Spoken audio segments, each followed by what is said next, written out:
আজ আমি রূপনারায়ণের কুলে কবিতাটি আলোচনা করব। কবির নাম রবীন্দ্রনাথ ঠাকুর। কবির সম্পর্কে খুব বেশি বলার ধৃষ্টতা আমার নেই। কবির সম্পর্কে বলার থেকে হয়তো না বলাই ভালো। না বলা ভালো এই কারণে বললাম, কারণ বাংলা সাহিত্যের এমন কোনো শাখা নেই যেখানে রবি কবি বিচরণ করেননি। সেটা কি কাব্যই বলো, কি নাটক, উপন্যাস, ছোট গল্প, পত্র সাহিত্য, গান, ছবি আঁকা, সব কিছুতেই তাঁর অবাধ বিচরণ লক্ষ্য করা যায়। শুধু বিচরণ করেছেন বললেই ভুল বলা হয়, সব কিছুই যেন রবির কিরণে ঝলসে উঠেছিল। যাই হোক, কবি সম্পর্কে আমি আর খুব বেশি কথা এখানে বলছি না, আমরা সরাসরি কবিতার আলোচনাতে চলে যাব। তবে কবিতার আলোচনাতে যাওয়ার আগে আমরা জেনে নেব রূপনারায়ণের কুলে কবিতাটি কোথা থেকে নেওয়া হয়েছে। এই কবিতাটি নেওয়া হয়েছে রবীন্দ্রনাথ ঠাকুরের শেষ লেখা কাব্যগ্রন্থ থেকে, এবং এই কাব্যগ্রন্থটি কবির মৃত্যুর পর প্রকাশিত হয়েছিল। এই কাব্যগ্রন্থের সর্বমোট কবিতা রয়েছে 15টি, তার মধ্যে রূপনারায়ণের কুলে হলো 11 সংখ্যক কবিতা। আরও একটি জিনিস লক্ষণীয়, এই কাব্যগ্রন্থের বেশিরভাগ কবিতাগুলিই কিন্তু শিরোনামের পরিবর্তে সংখ্যা দ্বারা চিহ্নিত, অর্থাৎ 1, 2, 3 এভাবেই কিন্তু কবিতাগুলোকে চিহ্নিত করা হয়েছে। যাই হোক, রূপনারায়ণের কুলে কবিতাটি লেখা হয়েছিল 1941 খ্রিস্টাব্দের 13ই মে শান্তিনিকেতনের উদয়ন গৃহে। সময় ছিল রাত্রি 3:15। যদিও কবি ওই দিন কবিতাটি সম্পূর্ণ করতে পারেননি, পরের দিন ভোরবেলা অর্থাৎ 14ই মে কবি কবিতাটি সম্পূর্ণ করেছিলেন। আসলে কবি তখন খুবই অসুস্থ, স্মৃতিশক্তির প্রখরতাও কমে এসেছে। যখন যেমন ভাব তার মনে আসতো তিনি সেগুলি বলে যেতেন, এবং তাঁকে যারা দেখভাল করতেন তারাই কি করতেন না সেগুলি লিখে রাখতেন। এই কবিতাটি প্রথমে জয়শ্রী পত্রিকায় কঠিনেরে ভালোবাসিলাম এই শিরোনামে কিন্তু প্রকাশিত হয়েছিল। দেখো, কঠিনেরে ভালোবাসিলাম এটা কিন্তু এই কবিতার 11তম লাইন বা চরণ। পরবর্তীকালে কবিতার সংকলকেরা যখন উচ্চ মাধ্যমিক শিক্ষা সংসদের পাঠ্যপুস্তকে কবিতাটিকে অন্তর্ভুক্ত করেন, তখন তারাই এর নাম দেয় রূপনারায়ণের কুলে। এবারে আমি কবিতাটি পড়ব, তারপর তোমাদের যেমন বুঝিয়ে দিই বুঝিয়ে দেব। তবে কবিতাটি পড়ার আগে একটা কথা বলবো, যে এই কবিতায় রবীন্দ্রনাথের জীবন দর্শনের অসামান্য বহিঃপ্রকাশ কিন্তু আমরা লক্ষ্য করব। যদি এক কথায় বলতে বলা হয় যে কবিতাটি আসলে কি, তাহলে হয়তো বলা যেতে পারে রবীন্দ্রনাথের অনন্ত জীবন জিজ্ঞাসার উপসংহারই হলো আজকের আমাদের পাঠ্য রূপনারায়ণের কুলে কবিতাটি। কবিতাটি লেখা হয়েছিল 1941 খ্রিস্টাব্দের 13ই মে, আর কবি মারা যান 1941 খ্রিস্টাব্দের 7ই আগস্ট। বুঝতেই পেরেছ, মৃত্যুর প্রায় 2 থেকে আড়াই মাস আগে কবি এই কবিতাটি লিখেছিলেন। জীবনের অন্তিম পর্যায়ে এসে জীবন এবং জগৎ সম্পর্কে তার যা ধারণা বা তার যা উপলব্ধি, সেই উপলব্ধিরই ফসল এই কবিতাটি। কবিতাটি আমি পড়ছি, তারপর বোঝাচ্ছি। রূপনারায়ণের কুলে রবীন্দ্রনাথ ঠাকুর। রূপনারায়ণের কুলে জেগে উঠিলাম, জানিলাম এই জগৎ স্বপ্ন নয়। কুল, কুল মানে কি? তীর। কিন্তু রূপনারায়ণ কি, এই শব্দটির সঙ্গে তো তোমাদের পরিচয় নেই। আবার দেখো, রূপনারায়ণ শব্দটি কিন্তু তোমাদের চেনা বাজানা। রূপনারায়ণ কি না একটি নদীর নাম। দক্ষিণবঙ্গের একটি নদী হলো রূপনারায়ণ নদী। নদীর সঙ্গে রবীন্দ্রনাথের আশৈশব সম্পর্কের কথা আমরা সকলেই জানি। পদ্মা, গঙ্গা, যমুনা, মেঘনা, রূপনারায়ণ তার বিভিন্ন লেখায় বিচিত্র স্বাদে উপস্থিত হয়েছে। নদীর যেমন অনন্ত প্রবাহ রয়েছে, ঠিক তেমনি মানুষের জীবনেও যেন অনন্ত প্রবাহ রয়েছে। আবার দেখো, নদীকে যেমন মোহনা থেকে উৎসে ফিরতে হয়, ঠিক তেমনি মানুষকেও যেন সংসারের কর্মযোগ্য থেকে মৃত্যুর দ্বারে উপনীত হতে হয়। রূপনারায়ণ হয়তো এখানে প্রতীকী বা প্রতীক, কার? নদীর প্রতীক। আবার রূপনারায়ণ বলতে কবি হয়তো এখানে নদীকেও বোঝাতে চাননি। কেন বললাম? কারণ রূপ এবং নারায়ণ এই শব্দ দুটোর মধ্যে দেখো ছোট্ট একটা হাইফেন আছে। রূপনারায়ণ বলতে কবি এখানে রূপময় বাস্তব জগতের কথাই বলতে চেয়েছেন। তাহলে প্রথম লাইনটার অর্থ কী হলো? রূপনারায়ণের কুলে, রূপময় এই বাস্তব জগতের শেষ প্রান্তে দাঁড়িয়ে। পরের লাইন দেখো, জেগে উঠিলাম। তাহলে কবি কি এতদিন ঘুমিয়েছিলেন? তা নয়। জেগে উঠিলাম কথাটার মানে হলো চেতনার জাগরণ ঘটানো বা চেতনার দ্বারা ঋদ্ধ হওয়া।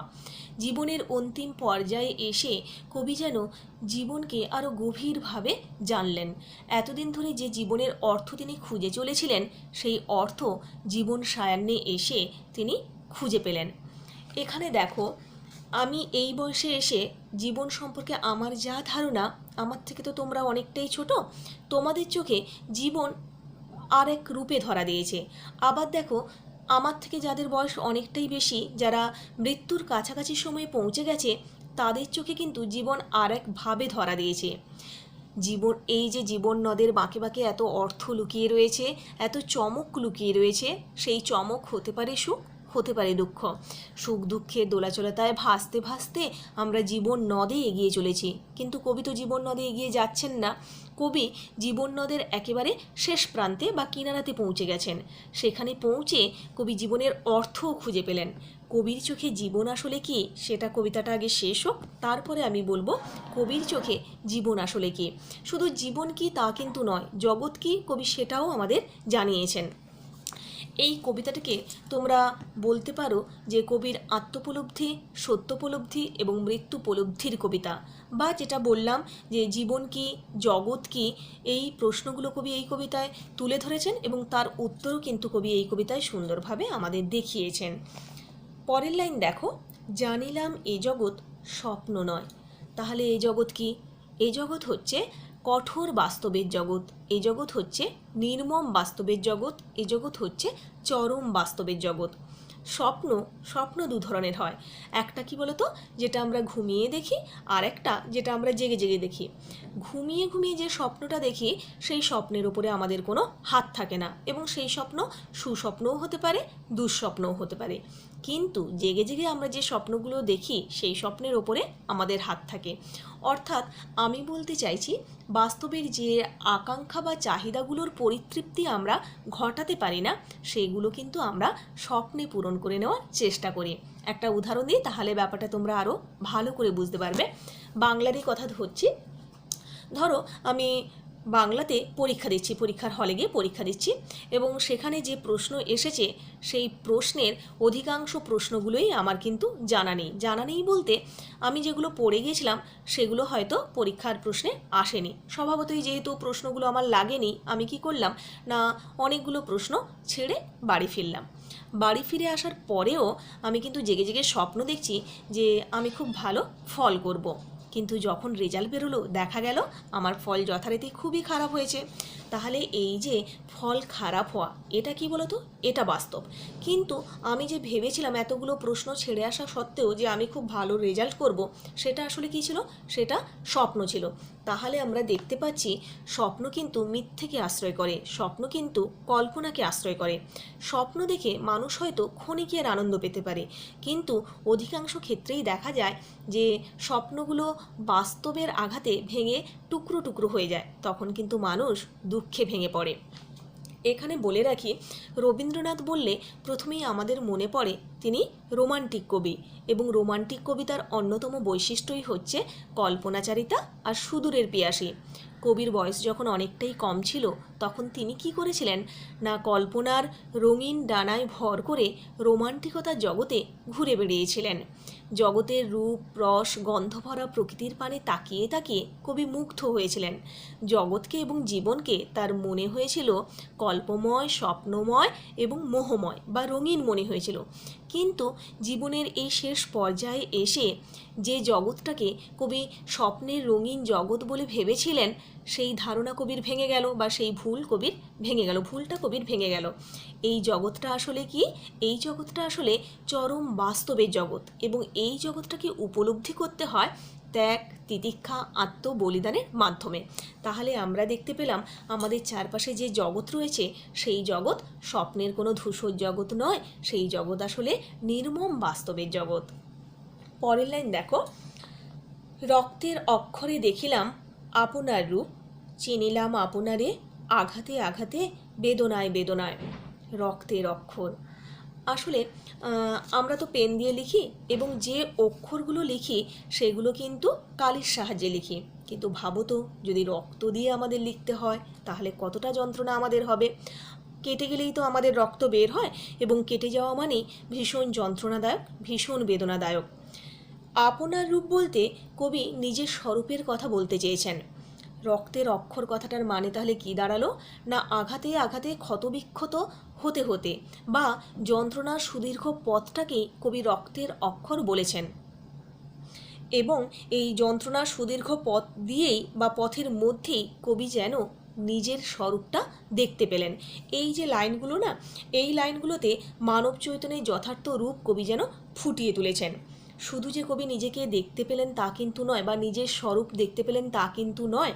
কি করলেন না, চিনিলাম আপনারে, কবি নিজেকে কিন্তু চিনেও নিলেন। কিভাবে দেখো, আঘাতে আঘাতে বেদনায় বেদনায়। দেখো, আঘাতে আঘাতে এই শব্দগুলো পরপর দুবার ব্যবহার করা হয়েছে। কোনো শব্দ যদি পরপর দুবার ব্যবহার করা হয় সেটাকে আমরা শব্দদ্বৈত বলি। একটা শব্দের ওপর গুরুত্ব আরোপ করার জন্যই কিন্তু কবি এই কথাটা বলেছেন। আমাদের জীবনের দিকে তাকাও, সেখানেও দেখতে পাবো জীবনে কিন্তু একবার আঘাত এসে থেমে থাকে না। জীবনে চলার পথে আঘাতের পর আঘাত আসতেই থাকে। বেদনার পর বেদনা এসে আমাদের চলার পথটাকে কিন্তু রক্তাক্ত করে তোলে। কবি সেই কথাটাই বলেছেন যে ক্ষতবিক্ষত হৃদয়ে বা যন্ত্রণার সুদীর্ঘ পথের মধ্যে দিয়ে কবি নিজের স্বরূপ দেখতে পেলেন। শুধু যে নিজের স্বরূপ দেখতে পেলেন তা কিন্তু নয়, নিজেকে চিনিয়েও নিলেন। এবং সেখানে কিভাবে চিনলেন না, আঘাতে আঘাতে বেদনায় বেদনার মধ্যে দিয়ে কবি কিন্তু নিজেকে চিনে নিলেন। জীবনের অন্তিম পর্যায়ে এসে কবি যেন মানুষকে অমৃত মন্ত্র দিয়ে গেছেন। কবি নিজেকে চিনেছেন আঘাতে আঘাতে ক্ষতবিক্ষত হতে হতে। শুধু যে নিজেকে চিনেছেন তা কিন্তু নয়, সত্যটাকেও কবি উপলব্ধি করেছেন। যদি কবির জীবনের দিকে আমরা তাকাই তাহলে সেখানে আমরা দেখতে পাবো বাল্য থেকে বার্ধক্য পর্যন্ত আকণ্ঠ বেদনার হলাহল পান করতে হয়েছিল কিন্তু আমাদের কবিকে। একের পর এক প্রিয়জনের মৃত্যুর ঢেউ কবিকে কিন্তু সামলাতে হয়েছিল। যেমন মায়ের মৃত্যু কবি দেখেছিলেন, প্রিয় বৌঠান কাদম্বরী দেবীর মৃত্যু, পুত্রের মৃত্যু, কন্যার মৃত্যু, স্ত্রীর মৃত্যু। এই যে একাধিক প্রিয়জনের মৃত্যু তাকে একই জীবনে দেখতে হয়েছিল, এটা তো কম বেদনার নয়। শুধু তাই নয়, তার এই সৃষ্টিশীল জীবনের বাঁকে বাঁকে এসেছে নানা নিন্দা, নানা কুৎসা, সমালোচনার এইসব ঝড়ও কিন্তু তাকে পোহাতে হয়েছিল। কবি এখানে বলেছেন এই আঘাত বলো, দুঃখ বলো, যন্ত্রণা বলো, এগুলো তো মানুষের জীবনে অহেতুক আসে না। এগুলোরও প্রয়োজন আছে। এগুলোর কেন প্রয়োজন আছে? কারণ এগুলো মানুষকে সত্য বুঝতে সাহায্য করে, এগুলো মানুষকে পূর্ণ মানুষ হতে সাহায্য করে। জীবন নদের কূলে বাসা বেঁধে তুমি যদি ঝড়কে ভয় পাও তাহলে তো হবে না, ঝড়কে আমাদের পেরোতেই হবে। কারণ ঝড়কে যদি আমরা না অতিক্রম করতে পারি তাহলে তো আমরা জীবন নদের শেষ প্রান্তে পৌঁছতে পারবো না, জীবন নদের মাঝখানেই আমাদের থেমে যেতে হবে। তাই কবি বললেন এই আঘাত বেদনা এগুলোর মধ্যে দিয়েই কিন্তু মানুষ নিজেকে চিনতে পারে।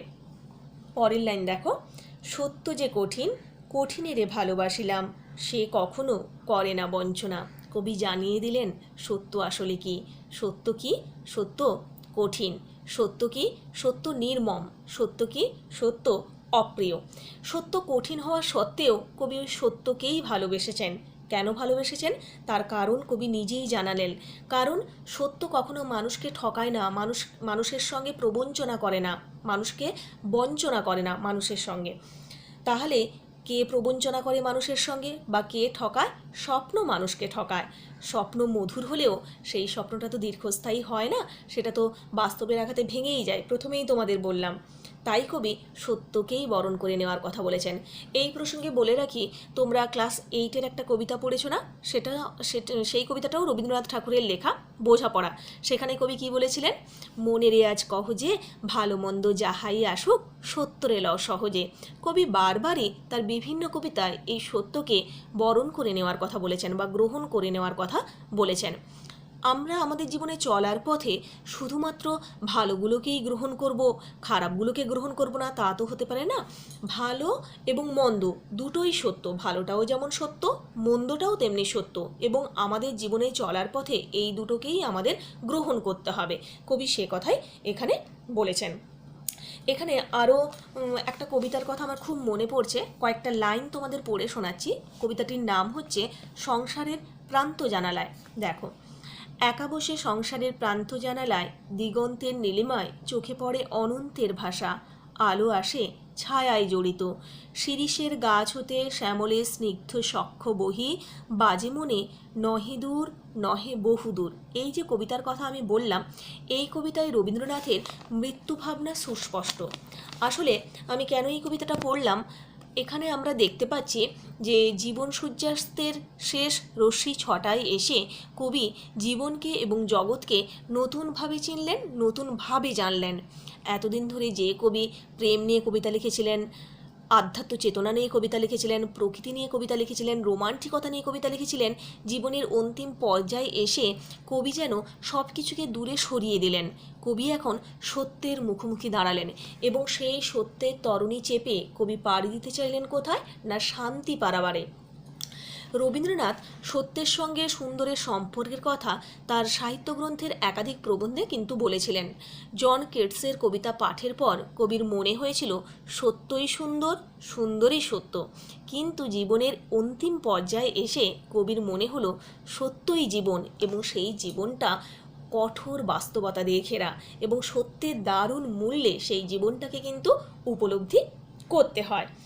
এখানে দেখো যে আমরা যারা সাধারণ মানুষ তারা কি করি না, সত্যের মুখোমুখি, এই রূঢ় সত্যের মুখোমুখি হতে কিন্তু ভীষণ ভয় পাই। অথচ অনেক স্বপ্ন বুকে নিয়ে আমরা পথ চলা শুরু করি, কিন্তু সেই স্বপ্নগুলো যখন মুকুলিত হয় না, আঘাত যখন জীবনের পলে পলে নেমে আসে, তখন জীবনকে কি আমাদের ব্যর্থ বলে মনে হয় না? কিন্তু সত্যি বলো তো, জীবনকে কি এত সহজে চেনা যায়?